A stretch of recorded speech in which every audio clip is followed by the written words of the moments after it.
depending on where you're joining from today. Thank you for joining our Tuesday live stream about digital transformation. And this topic here today is called 10 Years of Lessons in Enterprise Technology and Digital Transformation. I'm excited for our guest here, who's a returning guest. I'll introduce him in just a moment here. But first, I'll cover a couple of logistical things before I introduce Jon Reed from Diginomica. But before I do that, a couple things. One is we are streaming live to YouTube, LinkedIn, Facebook, and Twitter. So wherever you're joining from today, thank you for being here. And please feel free to pop in the chat any questions you might have as we go through the discussion here today. I've got a few questions I'm going to start with, but would love to hear your thoughts and questions as it relates to sort of where we are today, where we're headed, and how we got to where we are today in the digital transformation and enterprise tech space. So we're excited for this topic here today to really talk about tech trends and whatnot. Secondly, this live discussion becomes part of our weekly Transformation Ground Control podcast. So if you don't already subscribe to it, we publish new podcast episodes every Wednesday. And these live discussions, which you are part of here today, get edited and polished and combined with other content. And we put together a complete episode based on that. So be sure to check that out. Transformation Ground Control, the podcast, also streams to LinkedIn, YouTube, Facebook, and Twitter. And it's also released on audio podcast platforms throughout the world. Lastly, before we introduce our guest, if you could just drop in the chat where you're joining from today, what city and country are you in? I always love to see the global reach and the global community we're chatting with here today, and I'm sure our guest would love to see that as well. And hopefully, those of you in different parts of the world that maybe aren't familiar with our guest will get to know him here today. So please drop in the chat what city and country you're joining from today. I'm here in Denver. I believe my guest is here in Boston, but I'll confirm that here in a moment. But speaking of our guest, to discuss 10 years of lessons in enterprise technology and digital transformation, it's Jon Reed from Diginomica. Jon, thanks for being here today. Yeah, man, we overcame tech difficulties. It's all downhill from here. Right, exactly. Yeah, we were kidding before going live here. How many tech guys does it take to get a live stream to work? And we had some significant difficulties, but we are live, so that's the good news. Hopefully, you can all Figured hear out us. figured out digital transformation. We can't figure out how to get cams going. Yeah, It's funny. can't get our Chrome browsers working and cookies cleared and all that stuff. Sometimes it just comes back to the basics. Um, so part of what stimulated this conversation, Jon, is you've been on the show before. You and I go way back. We've known each other in the space for quite some time, and you and your team at Diginomica recently celebrated the 10-year anniversary of that publication. So maybe before I get to that, Diginomica and what you guys do and sort of what you're seeing in the tech space in terms of trends and all that good stuff, maybe just tell us a little bit about your background. How did you grow up in this space and what's your background? Yeah, I mean, in the mid '90s, I was looking for a different angle in my career, and I ended up running an ERP recruiting firm. And early on, I realized I was a pretty bad recruiter, but I was pretty good at content, and so I proposed to my owner, let's put out a bunch of content advising people about the market, and we built this pretty big website. We were almost acquired at one point there, but I think the big lesson for me, well, it was an early preoccupation with things like skills and training, and those things really haven't gone away. Right. When you peel back the veneer of project success, it's interesting how jugular those core topics are. Yeah, it sounds kind of mundane in a way, but that you get to the heart of things really there. And then I just learned about the power of community, I guess, and the power of reaching people with like what you might call like authentic content or just being real with stuff, and that can really further relationships. And it's one reason why you and I met, and meet so many friends that way. But what you realize is there's a huge power there for customers as well to tap into wisdom and insights beyond company walls. And I think that's been a really major positive trend in the market. On the downside, I think there's still a lot of customers that don't take nearly as much advantage of that as they should. But I think those were like the big light bulb moments. And then things just kind of evolved from there. And it took me a while to kind of grow up in this industry and figure out like exactly what my role should be. And that was the biggest thing about Diginomica was once I aligned myself with that team and founded that publication, that was when I kind of really said, oh, finally found my role in this industry, whereas before I was kind of flailing, but I was publishing a whole ton of content, and it was mostly about themes of transformation. There was a lot of ERP, but quite a bit of CRM as well, and that's kind of stuck with it. Interesting. So that kind of gets back to the genesis of why you started it or why you wanted to start a publication or a media outlet like Diginomica. Indeed. Was it to provide that sort of honest, authentic voice in the market? Was that really sort of what you were going for when you guys started Diginomica 10 years ago? Yeah, I mean there were really two big themes to why we started Diginomica. One was exactly what you described, that we wanted to really document the realities of transformation on the ground and try to figure out how companies are successful and provide more context around that. And obviously we're not the only firm that does that, but there's not that many. You do it, but one thing that we spend a lot of time on is very in-depth customer case studies that we publish that hopefully show like the real challenges as well as the success, because I think that's what's missing from the vendor libraries of Right. studies is they gloss over the hard parts, and so we try to surface a little bit about like the challenges as well. And so that's always been a core. But then the other big thing was just that we wanted to try to build a model for media that wasn't page view driven and and a really crappy reader experience. I mean, if you go on the big tech websites still to this day, you're going to get pop-up videos and all kinds of crap trying to get you to subscribe to this and that, and somewhere buried underneath that is like maybe a piece of content that maybe you can get to. And so we really try to keep, and I actually run our website, we've really tried to keep a clean interface, and we added things like dyslexia mode and audio playback and stuff like that, but that's really more like inclusiveness sort of efforts. But in general, like really try to keep the interface lean, mean, mobile friendly, and like so readers can just really focus on content. And I remember one of our co-founders was like, why am I competing with gadget reviews on tech sites for like hundreds of thousands of page views? I just want to write about what I learned at this NetSuite conference. Like, that was just an example, but surely there's a readership for that, right? And so that Right. was kind of our goal, was to try to say there's got to be people that care about this topic as much as we do, and those are the people we try to reach. Right. What fascinates me about Diginomica, and by the way, I'm just going to pop it on the screen here so everyone can see it, but it's in case you're not familiar with Diginomica or you don't know how to spell it, it's Diginomica. So diginomica.com. So you can check it out. It's a really good website. And and I've read it, I think the entire time you guys have been in business, just because I've known you and I knew it, I remember when you started. It doesn't seem like 10 years ago, but apparently it was. I'm going to believe you that it was 10 years ago. It doesn't feel like nearly that long Oh ago. my goodness. But how have you, over these years, then, this is something that has always fascinated me about you guys, is how have you stayed true to that sort of vision and that mission for what you're trying to accomplish? But at the same time, you do get sponsorships and you have software tech partners and people that pay for sponsorships. How do you balance that? Is that tricky? Is it in conflict at times? The editorial piece of it versus what the vendors want you to say. It is. And by the way, hi to all the people that are popping in from all over the world. That's really cool. And yeah, Tim, we are a little old, man, but I like to think we're old in like an edgy and helpful way, but you can be the judge. But no, as far as that's concerned, yeah, I mean, so I mean, the good thing was that we had a lot of experience at that point. There were a lot of collective experiences in media and a lot of also failed startups that we'd all had. And so, but one of the things we had clarity on from the beginning is we were going to emphasize disclosures, so that like at the end of every blog post, we list any of our clients that are related to any of the content. And as far as I know, there's still only one other publication in our industry that does that.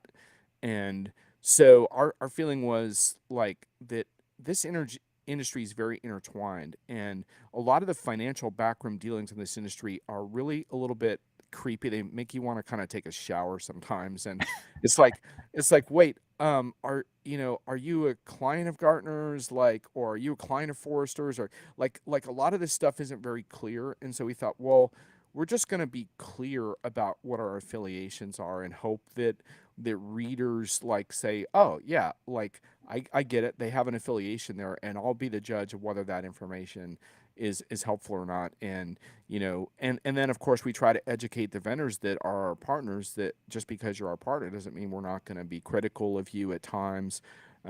That could be a learning curve. I'll be frank, for some of our partners, they're not used to that. Mm, Unfortunately, in our industry, I think there's a perception that if you're a client of someone's that you're going to just talk about how great everything is all the time. mm, And what we're trying to do is kind of challenge our industry that doesn't serve anyone's interest. That doesn't help the vendor get better. That doesn't help the customer understand technology. And so, look, we're not perfect, right? But that's the whole reason to disclose is to kind of show here's the financial ties that we have, and then you can be the judge on whether you think the content is relevant to you or not. And so I think for the most part, readers have appreciated that transparency, even if they haven't always necessarily agreed with everything we've written. right. Yeah, absolutely. And you're the only outlet and website that I know of that can do that. I can't think of anything that's even close in terms of being able to have that edgy, balanced view of the world and realistic view of the world, but at the same time, you do have the sponsorships and that sort of thing. Have you ever, without mentioning names, if it's true, or if the answer to this is yes, have you ever lost a sponsorship or had someone say, "No, I'm just not interested," because if they don't like that model, they don't like the fact that Yep. you won't drink the Kool-Aid, you won't. Yep. Yep. Yep. I can imagine. We have lost partners over this, and we have probably lost the opportunity with certain vendors because of that. And that was something that we had to accept. But that was one of the reasons why we bootstrapped diginomica. This is the other mistake that a lot of smaller media properties have made, is to take venture money and then they run out of runway. And so we bootstrapped it, and that gave us the ability to say, you know what, we don't need to be partners with every firm in this industry to be successful, and that remains the case. And but the good news, and we can kind of get into this a little bit if you want, but I just published this larger piece on reaching informed buyers. But the bottom line is that while buyers aren't perfectly informed, when I compare buyers now to the buyers in the 90s, the buyers now are much more savvy. Their BS detectors are much sharper.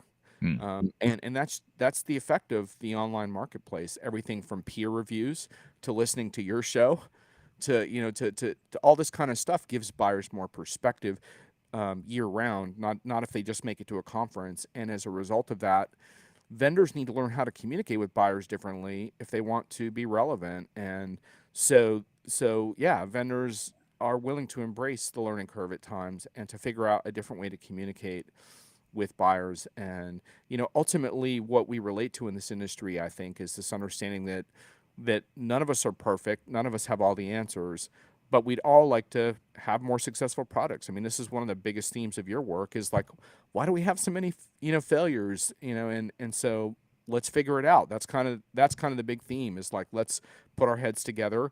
Everyone has a voice in this conversation, and let's figure out how to be more successful on our projects. Right. Yeah, it's well said. And I think rather than burying our heads in the sand and assuming that if we just keep doing these things the way we've always done them, surely things will get better, right? Yeah, I think that's the way to address it. I recently had a comment on one of my social media, I think it was on YouTube or something, and you might appreciate this, but I hadn't heard this comment. I have not heard this comment probably in about 10 years, but someone put a comment on challenging me, and it was on a failures related thread or topic, and the person said, "You're absolutely wrong. Digital transformations do not fail at a high rate. You have absolutely no evidence to prove this." And I thought, I don't mind being challenged. I get challenged all the time, but I thought, wow, that's an interesting that's an interesting thing to, like, just draw a line in the sand and say digital transformations do not have a high failure rate. So I think just being aware of the risk is really the key thing, and I think that's what the BS detectors and some of the other things that you guys address, I think is so important. Um, Yep. So want to turn to the audience here. Thanks for everyone for joining or dropping in the chat where you're from today. We do have people from all over the world. We've got someone from Brandon from Barcelona, Spain. We have Julio from Italy. Um, Dennis from India. So just a few examples of where people are joining from today. Thank you for being here. And then a two-part comment from Tim on LinkedIn. He says that you guys are old, but then he backpedals a bit and says not old, but experienced. So thank you for that, Tim. That's what I prefer to think. Seasoned veterans, experienced, that sounds a lot better than old. And Tim, thanks for the comments about transparency too. And I think that honestly applies to all of us. Yeah. So Yeah. we gotta keep working on it. It's not something that you wake up in the morning and it's sorted. You have to recommit to that every day. Yeah, absolutely. And Tim says, I like the transparency on diginomica.com. It's a breath of fresh air, hard to find elsewhere. It's a great comment there.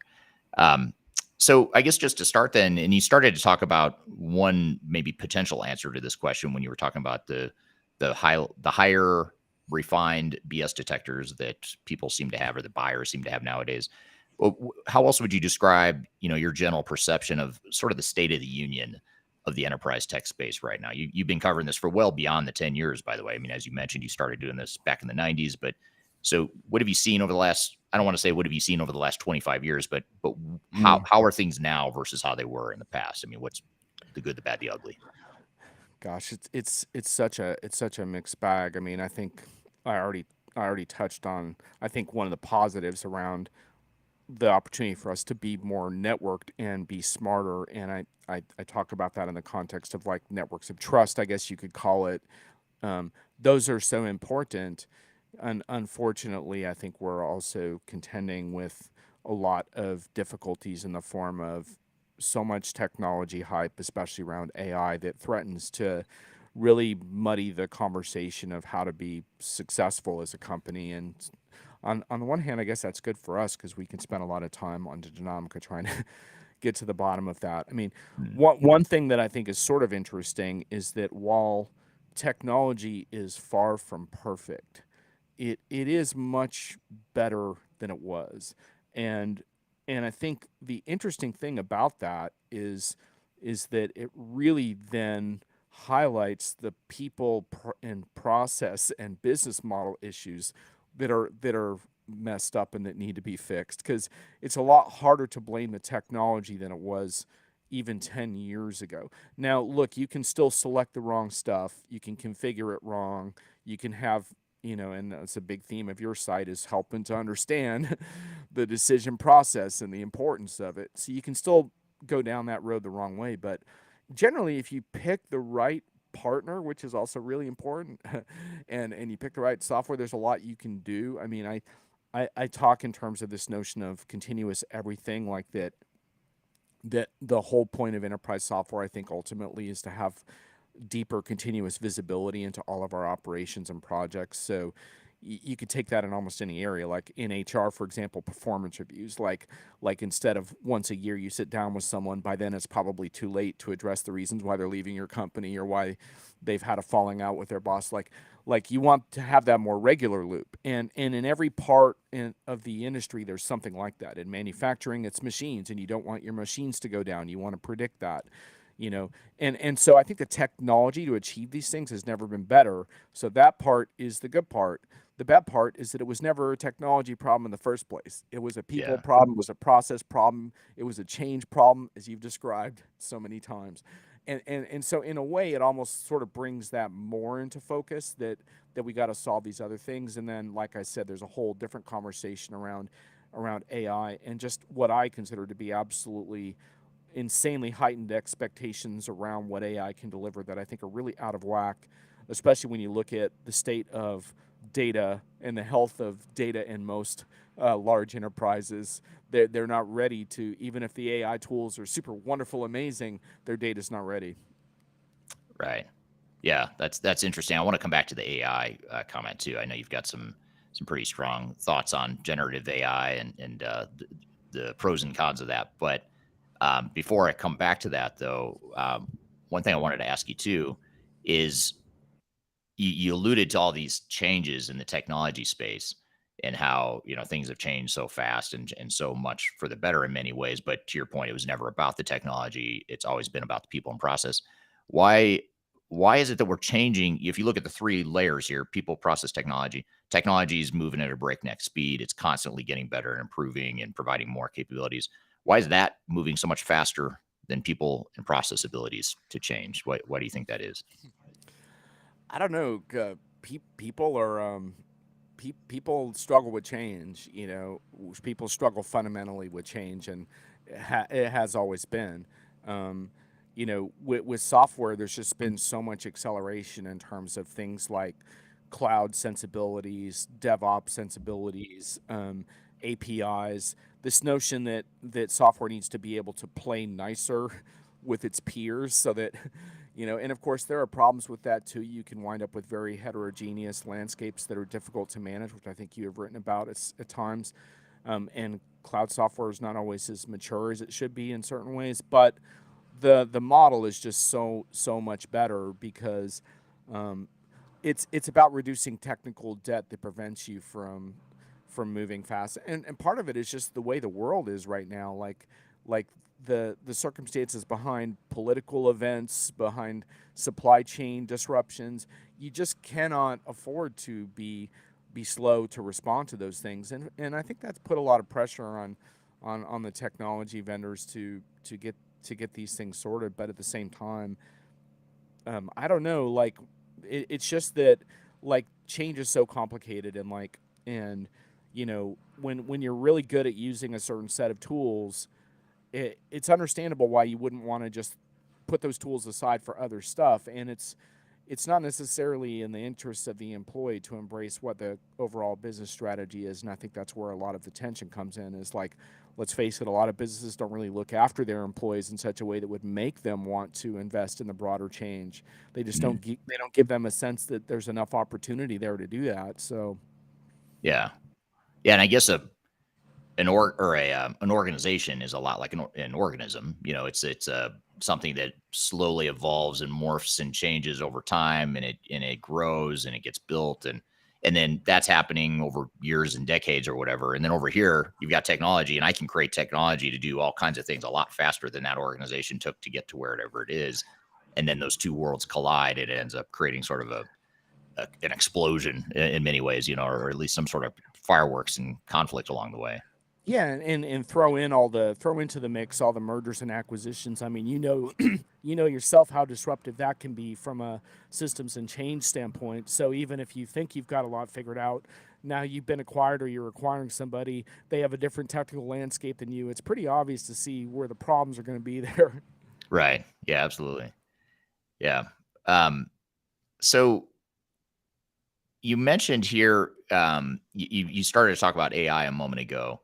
And there's two things I wanted to cover here. One is, I guess getting back to diginomica for a second. You talk about, or you've shared with me that you have a no generative AI in our writing policy. Tell us about that. Why is that? You're not, so in other words, you're not using AI at all to write your content. Is that correct? Not We're not using generative AI to write copy, and we've said we're not going to do it, and we don't plan to do it, and we said we're never going to do it. I guess there's a statute of limitations 5, 10 years from now or whatever, but Right. we just felt this was paramount to reader trust, to tell readers that robots aren't writing the copy that you read on this website. And um, part of that is a response to the way that people are going to use that type of content to do SEO gaming, and and try to create like fake pages and stuff. And we just wanted to say these are real humans writing real stuff. And it wasn't necessarily to say that you should never use generative AI for content. I mean, I see a lot of use cases, for example, in marketing and different things, where some of that may be actually useful as a starting point and stuff like that. And there are people that actually have challenges writing, where I think staring at a blank page can be intimidating, and there's examples I think where it can help with that too. But we're writers, so we have to get over that. and Right. um, and we did make the point that we still encourage our writers to use such tools in various capacities. I mean, I use Grammarly, I use Otter for machine transcripts, so it's not like there's already an AI enablement of the process going on. But we just wanted to really put a stake in the ground for reader trust, and for readers to know that humans are writing this content. And it wasn't necessarily judging other people as much as saying, look, this isn't happening here. And it was interesting because at the time I couldn't find anyone that had made a similar statement. And then I think about a month later, the Financial Times did. So I felt like that was pretty good company. And I don't think they followed our lead or anything like that. And there'll probably be a couple other publications that do it. But it's interesting because media is such a threatened entity from the industry standpoint, that I think media is very cautious about. They don't want to overstep and say we're not going to use this, and then later come back and say we did. So, but anyway, we made a Yeah. commitment to it. Interesting. So that sort of explains, which is a really interesting stance, by the way, as it relates to generative AI and the lack of use of it intentionally for diginomica. But what about when it comes to some of the buyers that read your publication and that you interact with day to day, and they're really hyped and amped about AI? You talked earlier about how there's so Mm. much hype around AI and so much excitement around it, which is great. You know, it's a great. I mean, I'm excited about it. I imagine you might be a little bit excited about it too, but you always temper that enthusiasm with sort of the dose of reality. What is that dose of reality, and sort of what are you seeing as it relates to AI and enterprise buyers?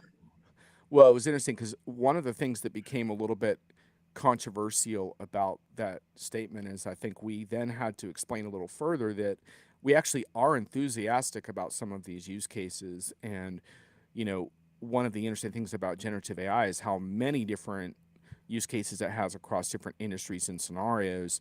And we do find those interesting. And even from an image creation standpoint, we haven't ruled it out for our site. Look, I mean, we use stock photos. These are not the most incredible photos in the world. I would not be rule out that we would use that for imaging in the future.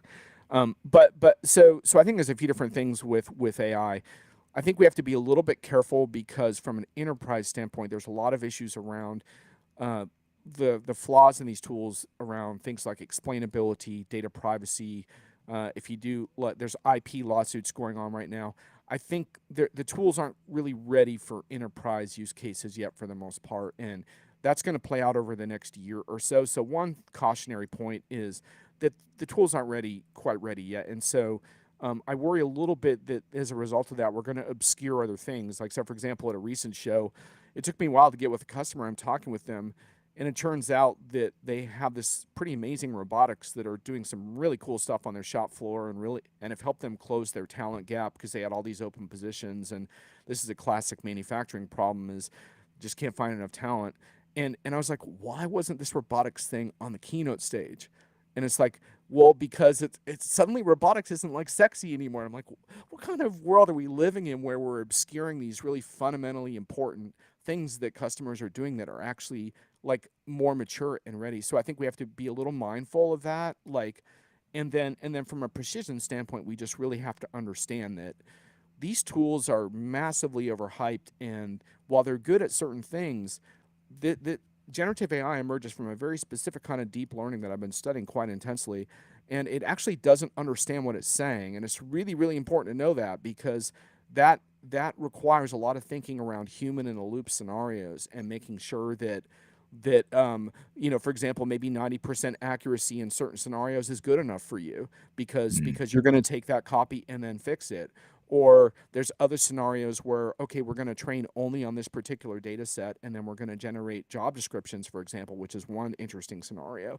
So it requires a lot more precision, and that's in general like what the light bulbs that have gone off for me looking ahead to the next 10 years of diginomica is that I want us to really try to be incredibly precise on diginomica about what technology can and cannot do, because vendors are terrible about saying what things can't do. They want to right. make you think that everything is possible and this you can do this, and oh, well, you can't do that right now, but when we expand the parameters and the training sets, then we will be able to do these. It's like it's untapped, and it's like, well, actually no, it's not untapped. It actually is a flaw with this form of AI, and that's not going to get fixed. But on the other hand, problems like things like explainability, in other words, like where did the AI come up with this answer? Those things can get solved, and so I think there's some really good opportunity there. So let's just be a lot more precise in our conversation. Why should we be precise? Because we want to have more successful projects, and that's sort of the connection that I make between why I'm grouchy about this stuff versus what I really want, which is I want to write about successful projects, not crappy projects. I'll leave the Yeah. crappy projects to you, man. I don't want to talk about it either, to be honest, or write about it. But I'd rather be talking about the successes and how great everything is, and really be searching hard for those little nooks and crannies of failure. But unfortunately, organizations tend to make those, a lot of those same mistakes. And I think you're right. It does. A lot of this does come back to the industry. I think we have the industry ourselves. We have ourselves to blame for that. I mean, even though I know you and I are sort of running counter to the mainstream of the industry, but this industry creates that mismanaged expectation, and it creates those blind spots. And I think the industry should really take a long, hard look at themselves and saying, long term, is this really the right way for us to be to grow our businesses and to make the, technical landscape more successful. And I would, I would challenge, or I would argue that that's not the way we're doing things now is not the best way for sure. A lot of interesting comments in the chat, dude. Yeah. Yeah. I'm A actually, lot of good stuff there. yeah. Here's one from, let's see, one that kind of ties to a comment you made before this discussion. So I'm going to pull this question from Laik. I don't know if I can pull the whole thing on here. I'll start it and then I'll probably have to hide it. But it says Laik on LinkedIn says I use proofreading and grammar correction for that purpose, but I completely understand your point. It can be frustrating to come across a lot of content written by content writers and generated by robots, flooding the internet on all platforms. How do we address this issue? And maybe I'll add another part of it is, how do you address this whole potential for sort of fake news and the, in many ways, the enterprise technology vendors could potentially use AI to further perpetuate this echo chamber of inaccurate information, incomplete information, I guess you'd say, in other words, highlighting the strengths and how great things are versus here's the reality and here's the risk and here's the blind spot. So how do we navigate that, knowing that we have tools in place now that could maybe make things even worse for some of those dynamics we're worried about? Right. And I've written in Diginomica about whether the enterprise has a fake news problem, and you can do a search for that and see a couple of my past articles, and I'll write about it again. It's a really important question, and a really good distinction in that comment between AI enabled tools that help us write better versus stuff that actually generates copy, which is deeply flawed at this point. But can be useful for certain things. It's just like, the bottom line is that in our industry, we need human experts to have successful projects, and we need the voices of those experts in order to do that. And, so there's two different things here, because I study the role of AI in disinformation, and disinformation was not started by AI. And there's a lot of quote unquote disinformation in the enterprise software market already before AI generated content, in the form of a lot of propaganda from technology firms that isn't necessarily, accurate in terms of what it's going to be like on your project. So on the cultural side, I'm very concerned about disinformation, and I think that we have reason to be, but that's sort of a separate conversation from today. On the enterprise side, I am concerned about it, but the one thing that gives me a little bit of hope is that if you buy into bad information generated by, I don't care whether it's AI or whether it's bad vendor marketing copy written by a human, because let's face it, some of that content is pretty bad also. Right. If you fall for that stuff, you are going to have an unsuccessful project. You're going to make bad decisions and you're going to fail. And that's going to hurt your project and it's going to hurt your career. So my hope for our industry, Eric, is that we have to overcome this to be successful. And that gives us motivation to get a handle on these problems. How are we going to do that? Well, it's going to be a variety of things. It's going to be self-education. It's going to be talking to your peers. It's going to be, like I said, honing that BS detector, finding trusted sources of information. Hopefully you would consider us one. We'll see. Folks like what you're doing. Surrounding yourself with people who have different informed views that make you think. That's what it's all about. And that's one thing that really gives me hope for our industry, is that there is still a respect for expertise and experience, and trying to get a handle on that. At the same time, I think our industry battles with problems around inclusion and diversity that are very concerning and very deep as well, and we have to tackle those. So don't get me wrong, those are important, but I don't have a lot of faith in AI to solve that particular diversity problem. In fact, a lot of these training sets are not very diversely sourced or trained. Yeah, that's super interesting. And what about, there's a comment here from Tim on LinkedIn, and he makes a comment here about AI. That he says, I'd like to point out that many U.S. companies are still manually entering AP invoices into their ERP. Lowering that percentage with AI would be more amazing to me than any new AI use cases. It's such a basic application of AI, but it's still such a green territory in terms of adoption. So it's sort of like, with all the potential and all these different ways we could be using AI, it seems as though organizations aren't yet they're not even mature yet in some of the real basic fundamental uses of AI and machine learning within that. What are your thoughts there? Yeah, 100%. And And Tim plays exactly to the point I was making earlier about how we let the next generation of technology obscure what's possible now. And I've been doing a series on automation vendors. I have another one coming up, an interview with Rob Enslin, co-CEO of UiPath. And we didn't talk that much about quote unquote AI, but we talked a lot about automating workflows. And and the really cool thing that kind of does make me a little optimistic in the 10-year window. I'm not going to speak to what could happen eventually with machines and intelligence, but in the 10-year window, the reason I'm optimistic is because human talent is so hard to find right now that we need all the automation we can get. And at Tim's point, a lot of that automation technology is already there, and there's a lot of broken and manual processes that deeply need to be addressed. And so that's the kind of work that companies should be doing right now, along with what I've described earlier that someone had a question about as far as getting your data platform together. But some of that stuff seems like, oh, that's not very sexy. Well, I don't know, man. If you're stuck doing manual invoice entry all day, like getting that off your plate is pretty damn sexy. Like Yeah. especially if your employer has a better role in mind for you. And that's the thing we have to be really careful about with this stuff because it can be used as a headcount reduction exercise. And what I'm really hoping is that the smarter companies are going to prove that that's a stupid, arrogant, and self-defeating way to do business, and the better way is to free up your people to do more high value tasks. And that's what I'm hoping the role of automation will be. Yeah. Yeah, absolutely. Yeah, and back to your point earlier about how the problem has never been with the technology. You look at all these possibilities and how fast the use cases for AI are accelerating, but yet, to Tim's point, there's just some really basic fundamental ways and low-hanging fruits you could be deploying now to leverage it without having to boil the ocean. I think a lot of organizations get overwhelmed by the thought of AI right now, but to Tim's point, you don't need to take on, AI across the entire enterprise. You could start with something as simple as AP processing, something that, Exactly. yeah, maybe it is or isn't sexy. We could argue that all day, I suppose, but it does add value. It delivers an ROI, potentially, if you do Preach, it right. Tim, preach. You nailed it. Now, speaking of ERP and maybe shifting away from AI potentially a little bit here, here's a question from Julio on LinkedIn, and Julio asked the question of, um, what is the current, what is your opinion of the current ERP ecosystem as of today, and how does it contrast with 10 years ago, and how do you think it will evolve in the next 10 years? So, just looking at the ERP software space, how are things Wow. different today, and where's it headed? What are your thoughts there?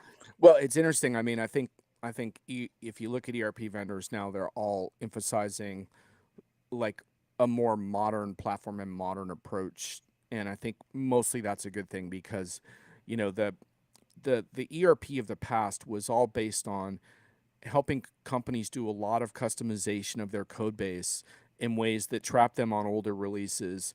And Eric, you and I could have a really interesting debate. Unfortunately, I don't think we have time to do a full one today on when to customize and when not to. But in general, I'm going to make the argument that that was a bad exercise enabled by greedy systems integrators that took Mm, all the work that they could get from that without ever really thinking about where this would all end up.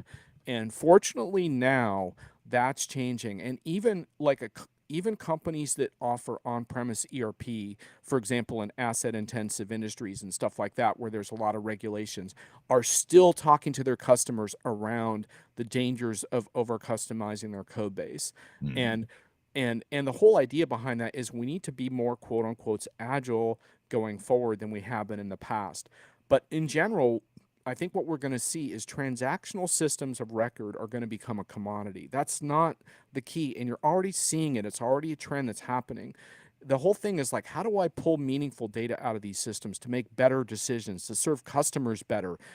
We have to, ERP was very inward focused. We have to look much more externally now, connecting to supplier networks. Like sometimes now we're accountable for what our second tier suppliers do, not even our first tier, but our second tier in certain regulatory environments in Europe, for example. We need different software for that purpose. And I think that's really pushing ERP vendors and maybe will even make room for some upstart players in some cases. Now, we have a long way to go here. But the one thing I will say is I think the service industry needs to evolve because I think the software industry has evolved better than the service industry. And the service industry is still operating mostly on legacy playbooks. And I'd like to see a mm. lot more differentiation around helping customers with true advisory, pushing back and not just saying, "Oh, the customer's always right. We're going to build a bunch of customizations for the customer."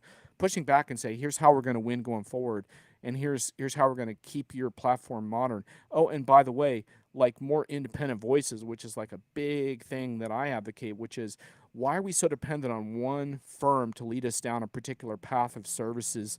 Like why don't we have more independents in there who can come and do various audits and gut checks on projects? And no, Eric didn't ask me to say this because Eric does do this work, but I've studied this from multiple angles, and the best projects have more independent voices at the table and not just one prime vendor. And so I like to think that the industry is evolving away a little bit from that, but let's be honest, like this isn't going to change overnight. Right. And as long as the economic incentives are still there for you to potentially do something that conflicts with clients' best interest, that's always going to be a challenge. I mean, I don't know how you fix that. I don't know if it'll ever get regulated or whatever. But to your point, like with customization, yeah, I mean, if I'm a software vendor, I could tell you all day, like, yeah, don't customize. But in the back of my mind, I'm still thinking, well, although it will help me if you customize, that's going to add 3 months to this project and another Right. $500,000 of billable revenue or whatever. You can't help but think that we're all human, right? So I think that's the Absolutely. tricky part of this. Yeah, you have to redo your business model, but there's a lot of SaaS consulting firms that serve SaaS vendors that have figured out that renewals and subscriptions are a pretty nice business model also. Yeah. And ideally what that means is you're earning the business every year by proving you're still relevant and successful. So I like that model so much better. You can debate whether multi-tenant cloud, maybe that's not good for everything, but the point is that model of staying invested in a customer's success year after year is so much better than, oh, the old days of like high fives. We took your ERP project live. Now let's go walk away and like on to the next project. And good luck with your ERP and like trying to compete in 21st century business. Yeah, that's gonna work. That's gonna work great. But I Right. think one interesting thing going forward, if you look ahead 10 years, if indeed we do realize some of the potential of AI, like so, for example, I talked with a partner at IBM who's a friend of mine who says, I don't really go into my HR system anymore because IBM's got some pretty advanced generative stuff based on how Watson's evolved. He says, I just tell my HR like provision this employee, and it goes and provisions this employee. And so that's still limited, but imagine that like in a lot of scenarios in enterprise software, right? Where you're like, hey, can you configure this product in this region, or can you tell me if I need to shift workloads to this different facility, blah blah blah. And I think that's really interesting because I think now we're starting to get away from product categories because I'm not in my ERP system anymore. I'm not in my CRM system anymore. I'm just asking my system to do shit for me. And Right. I don't want to hear, for example, about licenses. I don't want to hear, well, sorry, I can't answer that question because you don't have the right product license for this. And personally, I think a lot of this stuff's really refreshing because I don't know about you, but I get the magic quadrants and Forrester waves and all this stuff, tracking all these product categories and stuff. I don't really think that's where customers' heads are at anymore. I understand why you need to do that to a point, but there's a point at which it's like, I'm just trying to solve business problems. I don't care what product category I'm using. And so if I look ahead 5, 10 years, I look at the erosion of product categories like ERP and supply chain and CRM. And I look at a focus on workflows, automation, solving problems, making it easy for me to interact with these systems, and just focus on the customer, focus on getting the job done. Right. Now, do you think and this is I apologize if this is a hard question for you to ask because I may be picking on one or more of your No, go advertisers or ahead. sponsors a bit, but do you think ten years from now, do you think we'll have the same big ERP vendors sort of like dominating the market with SAP, Oracle, Microsoft, Oracle NetSuite? Do you think it'll be the same players, or do you think that it's going to look totally different in 10 years from now in terms of who the leaders are in the space? Well, like I said, I think the transactional layer is going to recede in importance and become a commodity, and that's going to threaten a number of these vendors. Some of them are going to Hmm. reinvent and survive the transition. There's still a big advantage to being a big software company right now when you look at the importance of data, for example, in the new scenarios, having all that data, having that huge footprint. And customers are inherently a little conservative. It's going to take a long time to play out, but I think you're going to see some of these players are not going to go away, but they're going to have a perceived, they're going to be less and less perceived as totally relevant. Like they're going to be perceived more and more like, yeah, we run that, but that's not who we go to when we want to talk about what's next for our business and transformation. So, you see how this happens in our industry where at one point IBM was considered cutting edge, and now obviously it's trying to reinvent, but the point is it's not the first firm out of your lips when you think what's the most cutting edge firm in software today, right? Right. So firms have a way of sticking around, but maybe they lose a little bit of their cachet of being a front line.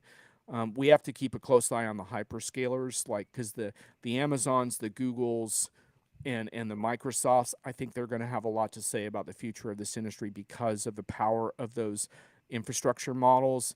And I'm not Hmm. sure that's necessarily a good thing because I don't think this is going to be a real startup friendly industry in a lot of ways. But I think we'll probably see a few vendors like the Workdays that emerged into prominence. I think we'll see a few like that, but it's actually not going to be too easy because the these AI models are all about data volume and running at massive scale, and I think that makes it difficult for startups. Yeah, that's really well said and great points on the hyperscaling and the importance of data. That, in fact, that was one of our questions from Kyler on LinkedIn. Had a question too about that, which I'll come back to that question in a second here, time permitting. But before I do that, I wanted to get to one of the comments you and I were exchanging an email thread about preparing for this discussion. And if you don't mind, I'm going to read one comment in your email verbatim because I feel like you said it better than I can paraphrase it. But you said in here, one of your suggestions was to discuss why you're increasingly agitated about buzzword overuse and your push for precision and clarity, and why that's so important to buyers. And that's one thing I think you and I really connected early on in our, running in parallel universes here early on in our, back in the early 2000s. It was our both of our distaste for buzzwords. I Mhm. think that was something that you and I have shared pretty strongly, and we're pretty well aligned on that. But tell us what you mean by that. Why do buzzwords agitate you, and how can vendors be more clear in their marketing and their messaging to the market? I'll keep the answer fairly short because I think we've covered some of this, but I think vendors are, like I said, vendors are really bad at saying what something doesn't do. Mm, And actually, that's what customers really need to hear in order to understand what something does do. You have to understand what it can't do. And vendors really don't like to talk about that. So you and I need to. right. And in general, you know, most of the buzzwords in our industry actually do have some relevance. It's just that they require so much more precision in order to understand. And what I came to understand is that making fun of buzzwords is healthy because whether it's blockchain or low code or whatever, because then we can scratch underneath it and figure out like, okay, first of all, is low code really new? Well, not really. We've had rapid application development environments for 20 years. Mm, So what is new about this? And one of the best ones was a couple of my friends, Vijay Sanka and Esteban Kolsky, years ago.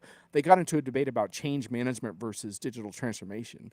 And long story short, Esteban got really insulted because Vijay was saying that change management and digital transformation were the same thing. And Esteban was like, no, they absolutely are not. And they had this big argument about that. But I think it was a really, really healthy discussion because that is an important point, right? Like we need to mhm. understand, like, and I actually think they are different, but like you've been writing a lot about digital transformation and reading lately and like the failures and some really good blogs. And one of the things that I was like, if Eric and I had an hour, it'd be really fun to really pick apart what digital transformation means and what does failure in a digital transformation context mean, because this is all really important because a lot of times I think what you refer to as digital transformation failure, I would refer to as ERP project failure. I would say that actually wasn't a genuine transformation to begin with. That Mm, was an ERP project dressed up in transformation language. And so I always want to really encourage companies to take a broader look at transformation and to do it outside the context of software choices, but to look more at where's our industry going, where's our business going, where are our customers going, how are we going to be able to be competitive 5, 10, 15 years out, and not have a product conversation at that point. And and I think if you do that, I think it's really hard to fail actually, because even if you stumble, you're having the right collective conversation. But the problem is that so often they just attach digital transformation to a software implementation. And that I have a huge problem with. And I'm not surprised those underperform and fail. Anyway, right. that's just Yeah. one example. But we could do that with almost any term in our industry and have a great discussion. We could sure as hell do it with blockchain and stuff like that. But the one thing I would say is the big difference between blockchain, Web3, metaverse, and AI is that AI is surging on the backs of massive consumer adoption. And that's why we have to talk about it, because it's here, it's real. A lot of employees are using these tools improperly, shadow AI, we call it. But when 90% of your developers and 90% of your marketers are playing around with these tools, you better hone in on this problem. So that's why we're talking about it so much. Yeah, absolutely. That you just gave me a great idea that maybe you could be a guest on in this discussion, which is sort of battle of the buzzwords. Let's unpack each of these best Yeah, exactly. practices. You mentioned low code best practices. Even cloud. You look at the word cloud. I mean, that's sort of a buzzword. It's highly effective, but it's not new. I mean, you had ASP Right. back 25 years ago, but ASP doesn't sound nearly as good as cloud. So cloud was just a And much it's better really not word. a cloud, right? It's in someone's data center somewhere, right? Right. Right. So, Exactly. you could have a lot of discussions around that, and I think discussing what true SaaS characteristics are is a really interesting discussion. Also, in terms of what are the true advantages of those economies of scale and why do they matter. But those are examples that you could literally spend an hour on each of those topics, and they could be very informative. Yeah. So that's what I'm trying to do, is turn that mischief and my irritation into a way to have better products and better results. So that's how I made the connection. Yeah, and it's a great point that it's worth having these conversations of, I'll pick on best practices. Let's talk about best practices. Are they really best practices? Not because I want to be a naysayer and just totally go against what the rest of the industry is saying, but because you have to understand what that really means. What do best practices really mean? And what are the pros and the cons of that? And if we sit here and just focus on just the Totally. great things, it's not going to be healthy for any of us if all we do is focus on the good side of it versus the downside risk of what we're going up against. Yeah, actually, one very quick aside: about 10 years ago, before my diginomica colleague Dan Hallett retired, he went on a rant about best practices and said there are no best practices.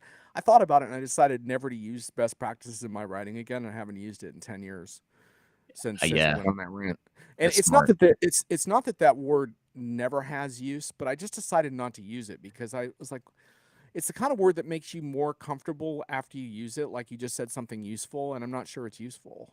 Right. So I I think it may be more useful to say that every company needs to examine existing methodologies and find the best one for them, right. But I don't Yeah. know.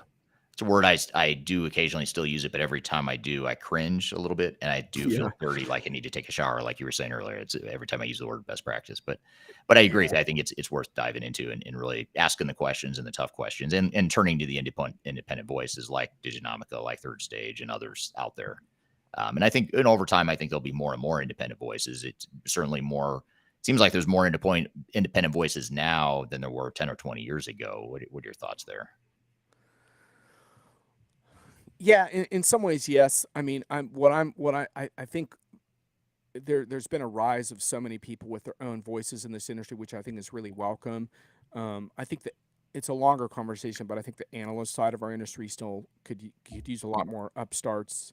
And Yeah. we try to reinvent media. I'd be interested now in trying to reinvent the analyst game a little bit. That's a longer conversation also, Hmm. because I spend a lot of time with analysts, and I see a lot of problems with how those business models are conducted right now in terms of customers' best interest. But the one thing I am a little bit worried about, and I'm worried about this from a consumer citizen standpoint as well as an enterprise standpoint, is the degree to which AI enabled search stuff that's coming out around generative stuff is going to hurt the visibility of people like you and me, and hurt the more outside voices, because what this sort of inline search is all about is saying that Google or wherever you're searching has the answers, and those answers are going to be encapsulated in this like smaller thing. It's less about linking out to experts, and I really worry about the future of our industry when expert voices are obscured, and it feels like the big danger going forward is to revert back to a handful of voices that control the conversation. And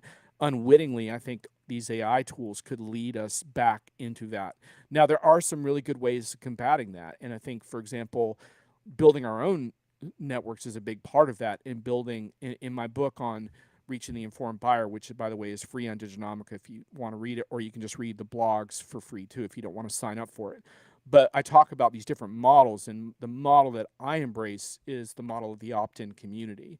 and that's kind of what you're building around your business. And so that provides you some protection against some of these AI machinations because people subscribe to you, and at least now you have a direct pipeline into those people going forward. Um, and so to me, companies and in our industry as a whole runs a real risk there of overlooking that machines actually aren't gonna necessarily gonna refer us to outside experts because they want to pretend like they're the experts when they're interacting with us. But in fact, they've been trained on expert content. They've been trained on your site. They've been trained on my site. And they're actually appropriating our expertise, but they don't know what they're saying. That's a big problem. So I'm worried about that, but I also really like the fact that we can build our own platforms and have, we're having this great conversation today with all this excellent chat without any adult supervision in the room, like, Right. so that's great. And I think that's good for the people in the audience who have been fantastic during this conversation, by the way. Yeah.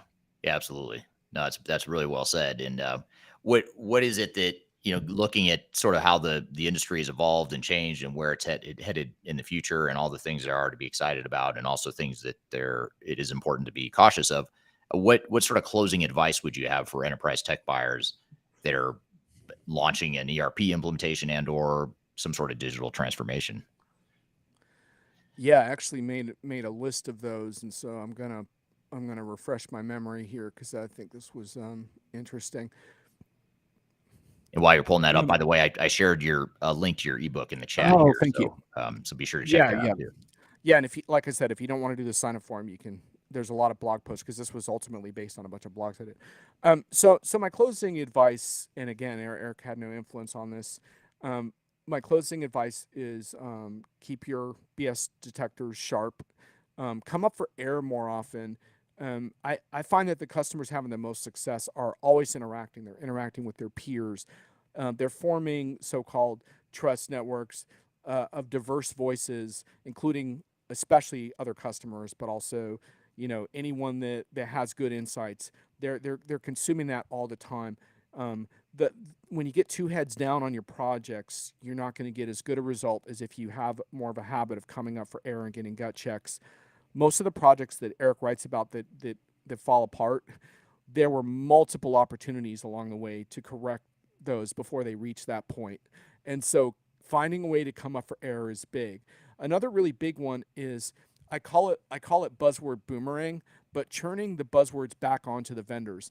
And customer success is my favorite because every vendor is pushing customer success right now. So take them up on that and say, let's have a customer success conversation about how my product's going to be successful. And it's all about measuring the right KPIs. And both those things are important. You have to measure stuff, but it's got to be the right stuff. And everyone involved with your projects, to some extent, has to agree on what those metrics are going to be. That's not an easy thing because service providers and SIs have their own set of criteria. It can be hard to get everyone on the same page. But if vendors are going to push this customer success conversation, I say take it, appropriate it, and push it back on them with your definition of success and see if you can agree to that. And if you can't, then why would you go forward with such a project under those circumstances? But Right. if you could, and you could have someone like yourself sitting there, if you could have a customer sitting there, a partner sitting there, vendor, everyone agrees on what the success criteria are going to be and how you're going to measure and track them. I really like where that goes, and I would like to see vendors, by the way, devote a lot more technology to project monitoring, the same amount that they devote to other stuff. But that's a whole different conversation. So yeah, and again, just be careful with tech hype, especially around generative AI in particular. And don't use tools like this as headcount reduction exercises. Mm. Use them to increase diversity. Like for example, we didn't even have this conversation. But the other thing I'm really excited about is the potential for remote work and collaboration tools to actually tap into talent that's been excluded from participating in the enterprise because they can't come into the office because they're looking after an aging relative, or they're in another country, or they have various commitments with their health that they can't. And like using that technology to tap into talent is really exciting as well. That's one of the things I'm most excited about, is challenging this oppressive notion that we all have to be in the office in order to be functional corporate citizens. I think that's a really, and then that's those same companies say we can't find talent. It's like, well, yeah, the talent's out there. You just don't know how to tap into it. And so I'm really wanting to encourage customers to say, let's use these tools to create talent. And then people say, oh, well, we can't do that because, remote has all these disadvantages. It's like, well, have you really looked at all the opportunities here, for example, to have collaborative work, co-working spaces close to where those people are so they can actually meet? Like, it doesn't have to be all remote. It's just like, let's use these tools in a more creative way. So that's my other big talking point for customers, is to figure out how to do that. Wow, that's a lot. That's now you should, is this an article we could find on your I've website? written a lot about remote work in the past. Yeah. Okay. Well, even Yeah. just this overall thread of recommendations to enterprise tech buyers in 2023 and beyond, is that it sounds like it could be an article. You just gave me an idea for an article, Eric, because I just wrote all these bullet points for you. And I'll turn that into an article. Why not? And I can source this conversation and be like, Eric inspired me to do this, and we'll do it. And you gave me the idea for what'd you call it? What was the buzzword? Not buzzword bingo, buzzword boomerang effect. Buzzword boomerang. That's right. It's like, boomerang. Be careful those buzzwords. They're going to come back and smack you. So you gave me an idea for a video or a blog or both or something. There you go. Yeah. No, I love it. Redefine that on your own terms. Yeah, exactly. It'd be a great debate too. I like that idea. Well, great. Well, appreciate you being here today. This is a great conversation, a lot of fun, and I would love to have you back again. And maybe the buzzword angle is a good way to go, because we both have that shared passion, or lack thereof, for buzzwords. So thank you for being here. And how can people connect with you other than Diginomica? What's the best way to connect and follow your stuff? Well, LinkedIn's obviously a good way. Diginomica is my home base. I have also Twitter, if you like Twitter. I noticed there were a few questions we didn't get to. If you want to ping me on LinkedIn, I'll be happy to answer those questions. We try to get to a lot of them, but there were a lot surged at the end there.